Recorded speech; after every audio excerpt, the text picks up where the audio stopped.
Չէ, անեցքը կա, սև մոգություն։ Անեցքը կա, գործում է։ Անեցքը գործում է այն ժամանակ, այն պահին, երբ որ մի վնաս է հասցվել ինչ-որ մի անձի, եւ տվյալ անձը անիծել է տվյալ վնաս հասցնողի։ Իսկ այդ անեցքը կարա փակվի եւ տվյալ անձի վրա, նաեւ եթե անեցքը չհեռացվի, կա որ տվյալ անձով ավարտվում է,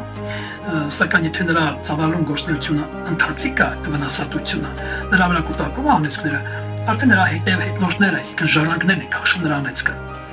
Եվ այստեղ ոչ թե սև մոգությունն է կիրառվում, դա վհուկություն է, կախարդություն է, որը մարդը ձևավորում է սևամոգությանը, սև մոգությանը, չորնամագիա որ ասում են դրա մեջ։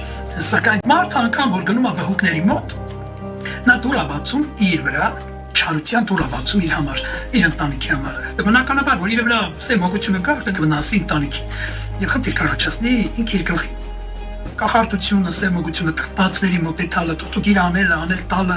այդ որ բացում են, այդ բացումներն են ամենայն փակել են, որ բացում են, որ այդ մեկ տվյալ անձի մոտ իրանք սա իրար հետ երևակայի ինչքանով չգիտեմ կապ ունեն թե չունեն, սակայն տեղյակ են արդեն դրա հետևանքից էլ, դրա սկզբից էլ, դրա ծանոթ են։ Եվ նրանք գիտեն թե ինչ անել, որ իբր թե դուրս գայես լինել, սակայն այնպեսի բան են անում, որ էլի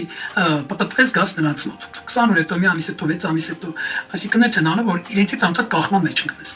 Եվ դա բացում է անեցքի դուր տվյալ ընտանիքի համար, այսինքն չարություն է գալի, այսինքն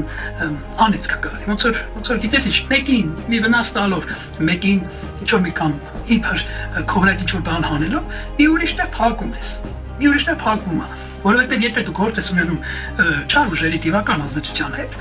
այստեղ դերը գան մի տեղից իբր թե ազատեց, հա,